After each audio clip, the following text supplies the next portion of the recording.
Welcome to Sly Media TV. Welcome to one of our current affairs programs. My name is Perfect Hlongwane, and today we have decided that we're going to be dealing with issues that have been going on for so long. Issues around the welfare of teachers, issues around the working conditions of teachers, and we want to deal with that question. We have invited from the Amalgamated Rural Teachers Association, ATUS, the director, right? The president of that organization, Obet Masaraure. Welcome to Sly Media TV. Thanks so much for having me, Perfect. So let's start there, Obet. We understand that this issue has been going on for so long, where you have been pressing the government to say you need the government to ensure that there is improvement in terms of the working conditions of teachers, in terms of even remuneration. Let's deal with remuneration first. What is the situation as it stands? Teachers at the moment are earning slave wages. They are earning as little as 30,000 RTGS, 40,000 RTGS. Of course, there's a component of US dollar allowances which gets up to 175 US dollars. But looking at the cost of living, you realize that Zimbabwe is being reported to be one of the countries where prices for food have rose so high, have been affected by we are told it's also the war in Ukraine, which is Zimbabwe is one of the countries which were worst affected. So with 175 US dollars, people can't even afford a meal, they can't afford accommodation. A family of 6 will need accommodation of up to $300. So what that automatically means is that a teacher can't get decent accommodation. If you are going to look at the transport costs to travel to and from work, you'll find that a teacher on a daily basis might spend $2. That is the minimum to go to and from work. At the end of the month, that will be 40 US dollars. So at the end of the day, it is becoming practically impossible for teachers to go to work. We have been engaging our government. We are not asking for much. We have been asking for the restoration of just of the pre-October 2018 salaries, which is now about $540. We are saying that is not enough because we understand that our economy is not in a very good shape. So, but we can settle for that because we are also patriots. We want to save our country, but we need to survive so that we can be able to teach. Unfortunately, our government doesn't see sense in that. They don't realize the need to pay the teachers. As a result, people are failing to make it to the classroom. We did a recent survey on opening day when only 10% of teachers in rural schools managed to make it to the school. They were calling us, even trying to ask the union to give them soft loans to be able to travel back to work. But the union can't afford. This is when we even approached the government, asking them to give a $200 cushion to each and every teacher so that they can be able to go back to work. Unfortunately, government didn't respond. As usual, they are not paying attention to our basic demands. And at the end of the day, we have disrupted learning, and there's no learning taking place in our schools. Mm-hmm. When you say there is disruption of learning, let's deal with numbers or statistics. How is the situation as it stands? I'll tell you with certainty that all the teachers who are in school right now are not teaching. I was earlier on alluding to 10% in rural schools who are teachers in attendance. It has since improved to around 35% today, but these teachers are just idle. They are just at the school, but they are not teaching. They are there out of fear. They are afraid that this government can continue to victimize them. Remember, some have been suspended. Some have had part of their salaries being dogged. Some have been brought before disciplinary hearings. So to try to avert such challenges, these teachers are going there to log in but then sit.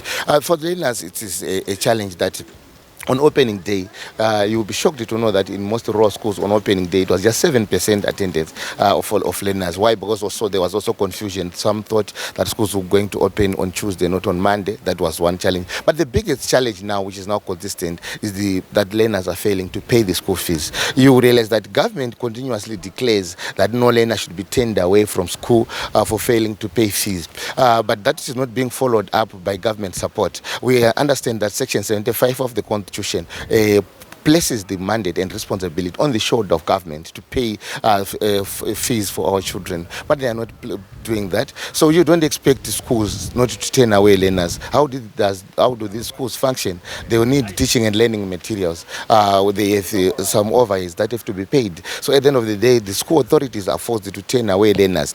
You also realize that the economy is dollarized, and people are saying schools should not be asking for payment in US dollars. But these schools transact in the same economy which is dollarized. How do we expect the schools to remain afloat if they are not asking fees in US dollars? And it's very unfortunate that when these learners are being turned away from school, they don't make it home most of the times. Some of them end up at sex parties. Some of them take to drugs, among other ills that could have been avoided if we were being more responsible as a nation. Mm-hmm. And you talk about engaging the government with regards to the issues that you are raising. What has been the response, or what is the response? The government really, the last time they responded to our issue, they promised that they were going to be dealing with the salary crisis. They said they were going to be convening a meeting for the NJNC, and they promised that by September, the salary crisis will be over. So we have been patient with this government. We gave them a long rope. If you have noticed, we did not call for a job action on schools opening. We were actually encouraging teachers to say, no, government should give us money, then we go back to work. Just a cushion, not the full salary, the pre-October 2018 salary. So we've been very patient. They have the long rope. We are waiting for payday in September, pay date. We don't know how they're going to use the rope. If they choose to tie themselves up, it's up to them. But after the pay date of September, we won't be held responsible for what is going to happen, because it's a fact that the teachers will go on and will officially declare incapacitation and will not be in the classroom if they do not receive decent salaries in September. And by decent salary, you mean the pre-October 2018? Yeah, just a minimum of $540. Just that. It's not much. Mm-hmm. Yeah, we have since tried to calculate what 540 of October 2018 is translated to in 2022. Mm-hmm. It is now almost at $900, looking at the cost that we're obtaining then. But we are not even adjusting our demand to $900. We are maintaining that we simply need the US 540. Mm-hmm. And what are the teething issues when you say to government, we need 2018 salaries? What are the reasons? Why are they not giving you that? I think it is the attitude of austerity, which is the policy attitude of the government of the day. For them, they would choose to cut expenditure. You understand that Mthuli will celebrate that he is the first finance minister, to be able to reduce the wage bill from over 80% to almost below 50%. So under that kind of a policy framework, for them really paying workers is not very important. They would rather save the money they should be paying workers and channel it towards elite luxuries. It's unfortunate that the same money is not being invested towards other critical sectors of the economy, productive sectors of the economy. It is just squandered by the elites.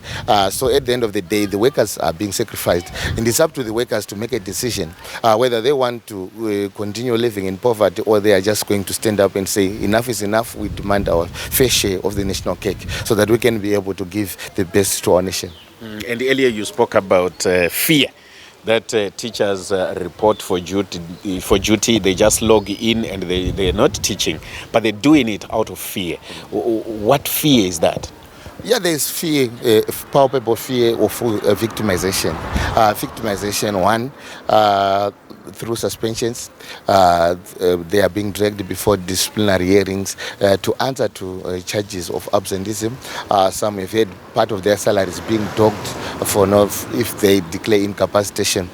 There's also genuine fear as we go towards elections. The ruling ZANU-PF also incite its members, in particular in rural communities, to target those teachers who are raising legitimate demands that they need a living wage. It's politicized and they are labeled as a regime change agent. And we have had scenarios where teachers are displaced from their workplace because they are now being accused of fighting against the establishment. So at the end of the day, it is very unfortunate that we have a government which doesn't really want to respond to our legitimate demands, but they would rather resort to victimization. So you say that if they don't respond to the demands by end of the month, September, when they pay the salaries, you are not going to be responsible for what is going to happen, and you say you're going to declare incapacitation. Are we likely going to see teachers on the streets demonstrating? All options are going to be pursued. We are not going to resort to one advocacy tactic. We are going to use all advocacy tactics at our disposal until government listens to our demands. We can't rule out street protest, but we will not solely focus on one tactic. We have several tactics which can be used in the face of the repression, that escalated repression that we are witnessing in Zimbabwe. We can still use other methods that are being discussed, and we are glad that members are already preparing for such tactics. And when you employ these tactics that you're talking about, most often you find that you are arrested, you are beaten up by the law enforcement agents. Now, don't you think that this is going to persist? And if so, how are you going to deal with that? But at the end of the day, there's nothing worse like the poverty that we're enduring now. A prison cell is not worse than families going to bed without a meal. A prison cell is not worse than a family failing to take their children to hospital. So either way, we can choose self-preservation over fighting. But if we choose to preserve ourselves, we are obviously condemning ourselves to perpetual poverty, which will be very unfortunate. So, of course, we have a lot of mitigation strategies. We are not reckless, we are not suicidal, but at the end of the day, we are also not really cowards. We know that our demands are justifiable and legitimate, and we have every right to stand up and demand what is rightfully ours. And we have our constitution as the end point. So the law is on our side. If the government chooses to act illegally, that's up to them. We will confine. Actually, they accuse you of being illegal in the actions that you take. We have always been very loyal to the dictates of the Constitution of the Republic. You understand that even MOPA, which is supposed to be the legal framework which regulates gatherings, exempts trade unions from any form of clearance and any form of regulation. So trade unions, by their nature, we are like a funeral. You don't seek police clearance to do anything. If we think of going to the streets today, at law we are allowed to be on the streets without informing anyone. So we will simply have to remain peaceful, and that is what we've done religiously. Anyone can come up and label and tell us where we have never been peaceful, because the right to protest in the Constitution is absolute. It is the only condition is that it should be peaceful, and we've maintained the peaceful protest from day one. Lastly, as we are concluding, what message do you have to your members and other teachers also? I would tell the teachers of Zimbabwe to be ready for the job actions that are coming, for the street actions that are coming, for the multiple advocacy strategies that are coming. We urge them to participate fully, because that is the only way we can get justice, labor justice from our employer. This employer is not going to pay us a living wage because we have prayed. This employer is not going to give us a living wage because we have begged. This employer is only going to pay us when they realize that we have the capacity to disrupt the delivery of education until we are paid. And we are going to disrupt the delivery of education until a time they realize that there's need to urgently pay us a living wage. But your members are going to be fired. We have seen that happening before. Do you think they are not fired yet? They are already fired. What do you make of a person who is going to work and earning money that is not enough to sustain them? What is work all about? We go to work because we want to sustain ourselves and sustain our families. We don't just go to work because we enjoy working. It's part and parcel of our initiatives to take care of ourselves and our families. So at the end of the day, there is no threat that is bigger enough than the threat of dying while still working. Because there is a genuine fear that some are going to fail to take care of themselves if they have just a small medical issue, they can't even take themselves to the hospital. So if they are going to be using firing as a threat, let them bring it on. And if they want to fire all the 140,000 teachers, let them do it. And we want to see how they are going to sustain their mandate of providing education. Remember, the mandate of providing education is not on the shoulder of the individual teacher. A teacher is just an agent. It is the government which has a duty to provide education to the people of Zimbabwe. So if their solution is to fire teachers, we would want to see how they are going to deliver on the mandate to provide education. We are well aware that Zimbabwe already has a shortage of 90,000 teachers. Whether fired or not, the teachers are even leaving the profession. People are choosing to sell bananas over teaching in the classroom. So the threat of being fired really doesn't hold water. It doesn't scare anyone because people have suffered enough. Thank you so much, Obet. You're welcome.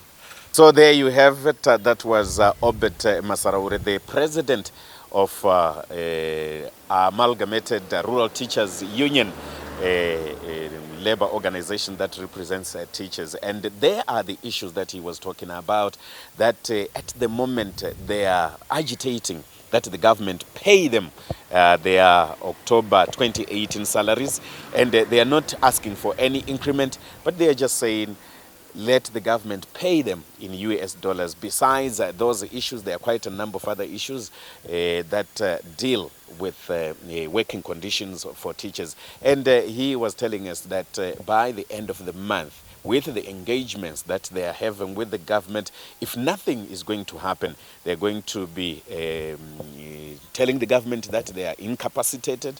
They're going to declare that they can't report for duty because of incapacitation. We are going to continue to give you these stories as we have them. My name is Perfect Hlongwane. We meet again on other shows. Have a good day.